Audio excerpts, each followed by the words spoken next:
Assalamualaikum warahmatullahi wabarakatuh. Perkenalkan, nama saya Dwi Sri Juleha dengan nomor NIM 8604482207 Prodi PGSD. Pada kesempatan kali ini, saya akan memaparkan analisis mengenai hubungan timbal balik yang erat antara filsafat ilmu dan ilmu pendidikan.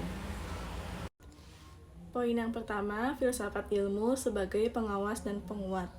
Pertama, mari kita lihat bagaimana filsafat ilmu berperan sebagai pengawas sekaligus penguat ilmu pendidikan.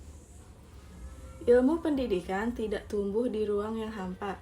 Filsafat ilmu hadir untuk memastikan bahwa teori, metode, dan praktik pendidikan yang kita gunakan tetap berada pada jalur yang ilmiah, objektif, dan memiliki landasan moral yang kuat.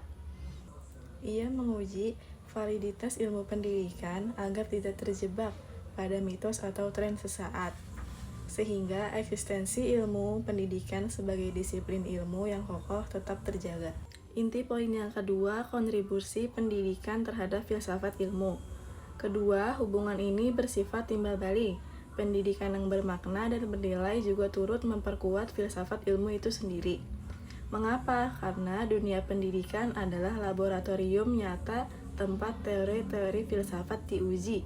Ketika proses pendidikan melahirkan pemikiran kritis, riset-riset baru, dan tantangan zaman yang dinamis, hal tersebut memicu filsafat ilmu untuk terus memperbarui dan memperkaya kajiannya.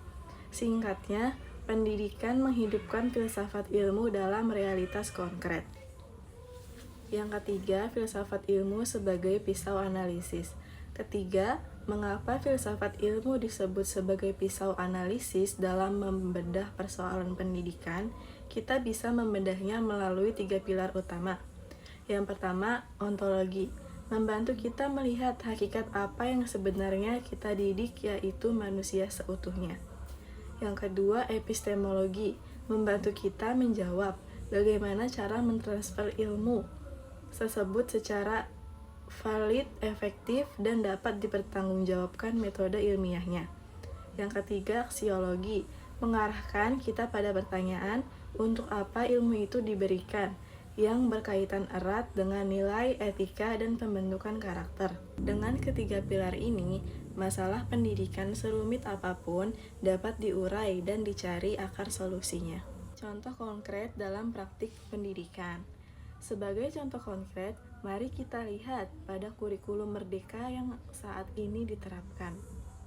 Secara ontologis, kurikulum ini memandang siswa sebagai individu unik yang merdeka belajar. Secara epistemologis, pembelajarannya berbasis proyek dan eksplorasi nyata, bukan sekedar hafalan. Dan secara aksiologis, tujuannya sangat jelas, yaitu membentuk karakter luhur melalui profil pelajar Pancasila. Ini adalah bukti nyata bagaimana filsafat ilmu bekerja di balik sebuah kebijakan kurikulum. Kesimpulannya, filsafat ilmu dan ilmu pendidikan adalah dua hal yang tidak bisa dipisahkan. Filsafat memberi arah dan dasar yang kokoh, sementara pendidikan mengaktualisasikannya dalam kehidupan. Sekian presentasi dari saya, kurang lebihnya mohon maaf. Wassalamualaikum warahmatullahi wabarakatuh.